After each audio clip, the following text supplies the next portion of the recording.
नमस्कार।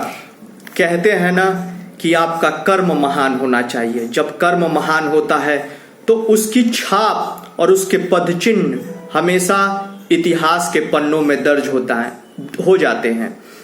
वो समय काल में इस प्रकार अपनी एक पहचान बना लेते हैं कि आपके जाने के बाद भी लोगों के दिलों में वो यादें जीवंत रहती हैं। उसी प्रकार हमारी देश की सुर सामग्री लता मंगेशकर जी ने ये काम किया। अभी उनके जन्मदिन के अवसर पर अयोध्या में उनके ही नाम पर एक चौक का नाम रखा गया है और उनकी जो अपने कार्य क्षेत्र को लेकर तपस्या थी वो माँ सरस्वती की देन थी। उनकी वाणी में माँ सरस्वती साक्षात विराजमान जैसे हो गई हूँ। तो इसीलिए उस चौक पर माँ सरस्वती का जो वाद्य यंत्र है वीणा, उसको भव्य रूप से उसका लोकार्पण हुआ है, जिसमें माँ सरस्वती की प्रतिमा उकेरी गई है। जब कहते हैं कि कोई भी साधक या साधिका अपने मन या अपने जीवन को एक निश्चित उद्देश्य के लिए समर्पित कर देता है तो उस क्षेत्र में महान बन जाता है। ये महानता समय के साथ आपके उस कार्य की तत्परता को लेके गई।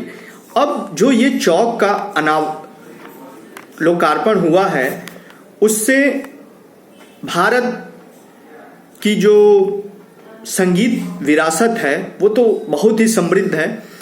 उससे जो भारत की आने वाली पीढ़ी है जिसकी संगीत में रुचि है, वो लता जी से ये प्रेरणा लेंगी कि कैसे कोई आम जीवन में अपनी शुरुआत करके और अपने परिश्रम और तपोबल से किस तरह महानता के शिखर को छूता है।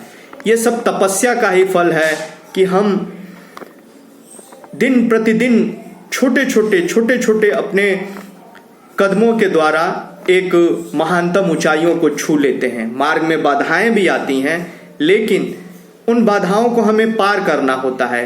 वो जो अवरोध आते हैं वो हमारे लिए एक मौका होते हैं कि और ये आपकी एक परीक्षा की वो घड़ी होती है। मैंने एक दफ़ा लता जी का एक इंटरव्यू साक्षात्कार सुन रहा था। उन्होंने एक ऐसी बात बोली जिससे मैं बड़ा ही अभिभूत हो गया। उन्होंने बोला कि मैंने जो साधना की है वो माँ सरस्वती की साधना की और मैंने कभी नहीं सोचा कि मैंने संगीत के क्षेत्र में इतनी महानतम ऊंचाइयों को छू लिया। मैंने हमेशा अपने को उसी शुरुआती लता के रूप में देखा जहां से मैंने अपनी शुरुआत की थी और अपने अंदर मैं अपनी छोटी लता को हमेशा महसूस करती थी। और उनसे जुड़े मैंने कई साक्षात्कार पढ़े। उनमें से मैंने एक जगह ये पढ़ा था कि जब भी वो स्टूडियो में जाती थी तो अपने जो चप्पल हैं वो बाहर ही उतार देती थी। ये उनका माँ सरस्वती के लिए सम्मान था।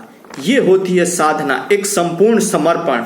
और ऐसे समर्पण से जो भी किसी कार्य क्षेत्र को चुनेगा तो जरूर ही अपने क्षेत्र में महानतम ऊंचाइयों को पाएगा। इसलिए मैं लता जी को सत नमन करता हूं और उनको विनम्र श्रद्धांजलि अर्पित करता हूं। जय हिंद।